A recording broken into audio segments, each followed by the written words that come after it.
الحمد لله علي الذات عظيم الصفات سميع السمات كبير الشان جليل القدر رفيع الذكر مطاع الأمر جليل البرهان فخيم الاسم عزيز العلم وسيع الحلم كثير الغفران جميل الثناء جزيل العطاء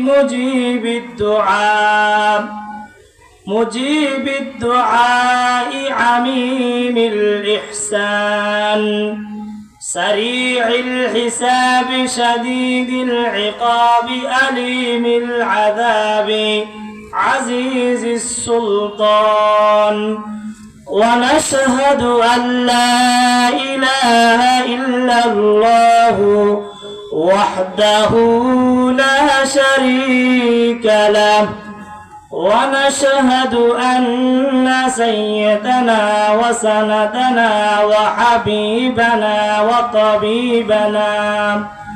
وطبيب قلوبنا ومولانا محمدا عبده ورسوله الذي أوتي جوامع الكلم ومكارم الشيم صلى الله تعالى عليه وعلى آله وأصحابه وبارك وسلم تسليما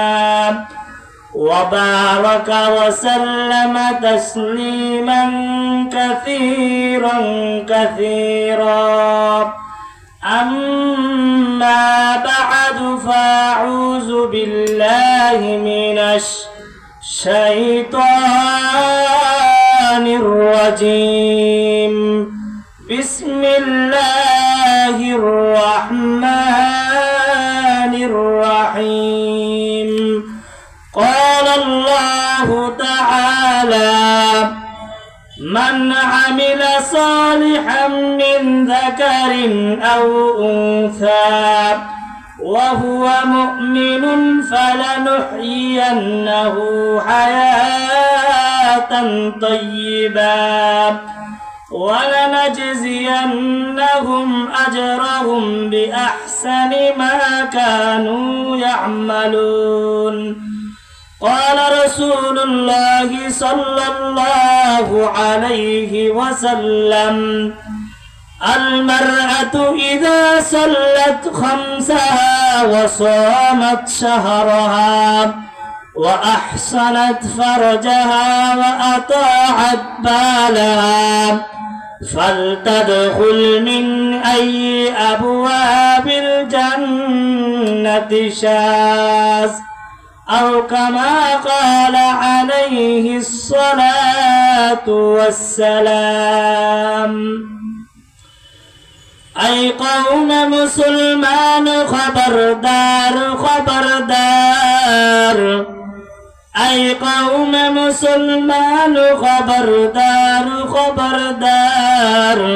ये वक्त में गफलत में होशियार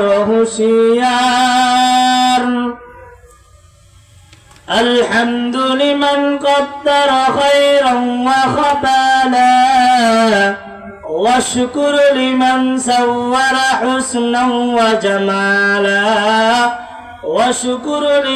سور حسنا وجمالا سبحانك لا علم لنا إلا ما علمتنا إنك أنت العليم الحكيم الحمد لله ثم الحمد لله আল্লাহ তাআলার দরবারে লাখ কোটি শুকরিয়া আদায় করি যে মহান রব আমাকে আপনাকে হাজী আব্দুল আউয়াল সওদাগর হাট সেন্টার বাজার জামে মসজিদ ও এলাকাবাসীর যৌথ উদ্যোগে চতুর্থ তাফসীরুল কুরআনে তাফসীরুল কোরআন মাহফিলে আমাদেরকে আসার এবং বসার তৌফিক দান করেছেন। এই জন্য আমরা সকলের অন্তরে অন্তঃস্থল থেকে কালিমাতুশ শুকরিয়া আদায় করি আলহামদুলিল্লাহ। অল্প সময়ের মধ্যে আমি কোরআন হাদিসের আলোকেই পুরুষ এবং মহিলাদেরকে নিয়ে কিছু কথা বলবো। সর্বপ্রথম আমরা আল্লাহ রাব্বুল আলামিনের দরবারে শুকরিয়া আদায় করি। আল্লাহ তাআলা কোরআন শরীফের মধ্যে বলেন, লা ইন শাকারতুম লাযীদান্নাকুম ওয়া লা ইন কাফারতুম মিন্না আযাবি লাশাদীদ। আল্লাহ রাব্বুল আলামিন বলেন, বান্দা তুমি যদি আমার নিয়ামতের শুকরিয়া আদায় করো তাহলে আমি আল্লাহ তোমাকে নিয়ামত আরো বাড়িয়ে দিব। আর যদি তুমি আমার নিয়ামতের নাশুকরি করো, নাফরমানি করো, আমি আল্লাহ তোমার থেকে নিয়ামত চিড়িয়ে নিব এবং তোমাকে আমি কঠিন শাস্তি দেব। তাহলে আজকের এই মাহফিলকে উপলক্ষ করে আজকে যেভাবে আয়োজন করা হয়েছে, আমরা সকলে মাহফিলে আসব, এটা আমাদের জন্য একটা বিশাল নিয়ামত। আমরা যদি মাহফিলে না আসি তাহলে নিয়ামতের শুকরিয়া আদায় হবে না। মাহফিল কর্তৃপক্ষ কত কষ্ট করে মাহফিলটা করতেছে। অতএব আমরা যে যেখান থেকে মাইকের আওয়াজ শুনতেছি, আমরা তাড়াতাড়ি মাহফিলের প্যান্ডেলের দিকে চলে আসি। আমি আমার কোরআনের আয়াত এবং হাদিসের প্রেক্ষিতে আলোচনার দিকে যাচ্ছি। আল্লাহ রাব্বুল আলামিন মহিলাদেরকে যেভাবে দুনিয়াতে মর্যাদা ও সম্মানিতা বানিয়েছেন, কোন কোন ক্ষেত্রে পুরুষদের সমান মর্যাদা আর কোন কোন ক্ষেত্রে পুরুষ থেকেও বেশি সম্মান দিয়েছে মহিলাদেরকে। ততরূপ আখিরাতেও সওয়াবের দিক দিয়ে অধিক মর্যাদাশীল করেছেন। যেমন আল্লাহ তাআলা ইরশাদ করেন, قال الله تعالى من عمل صالحا من ذكر أو أنثى وهو مؤمن فلنحيينه حياة طيبة ولنجزينهم أجرهم بأحسن ما كانوا يعملون। আল্লাহ রাব্বুল আলামিন বলেন, যে ব্যক্তি নেক আমল করবে, চাই সে পুরুষ হোক বা নারী হোক, যদি ঈমানদার হয় তাহলে আমি দুনিয়াতে প্রশান্তির জিন্দেগি তাকে দান করব এবং পরকালে তাদের আমলের উত্তম প্রতিদানে তাদেরকে পুরস্কৃত করব। সুবহানাল্লাহ বলেন। তাহলে দেখেন আল্লাহ তাআলা কত সুন্দর কথা বলেছেন পুরুষ এবং মহিলাদেরকে। উল্লেখিত আয়াতে আল্লাহ তাআলা পুরুষ ও মহিলা উভয়কে সমান মর্যাদার অধিকারী বলে ঘোষণা দিয়েছেন। আল্লাহ তাআলা আরেকটি আয়াতের মধ্যে বলেন, قال الله تعالى يا أيها الناس إنا خلقناكم من ذكر وأنثى وجعلناكم شعوبا وقبائل لتعارفوا إن أكرمكم عند الله أتقاكم إن الله عليم خبير।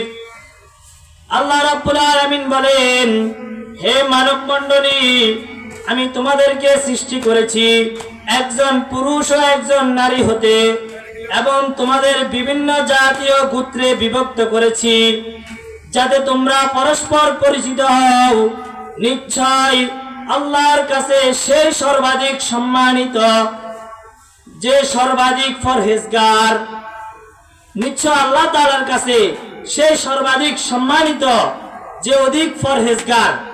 তাহলে এই আয়াতে আমরা বুঝতে পেরেছি, যদি পুরুষ অধিক পরহেজগার হয় তাহলে পুরুষ আল্লাহ তাআলার কাছে অধিক মর্যাদাশীল সম্মানিত, আর যদি মহিলা অধিক পরহেজগার হয় তাহলে মহিলা আল্লাহ তাআলার কাছে অধিক সম্মানিত এবং পরহেজগার। আল্লাহ রাসূল সাল্লাল্লাহু আলাইহি ওয়াসাল্লাম অসংখ্য অগণিত হাদিস থেকে একটি হাদিসের মধ্যে বলেছেন, قال رسول الله صلى الله عليه وسلم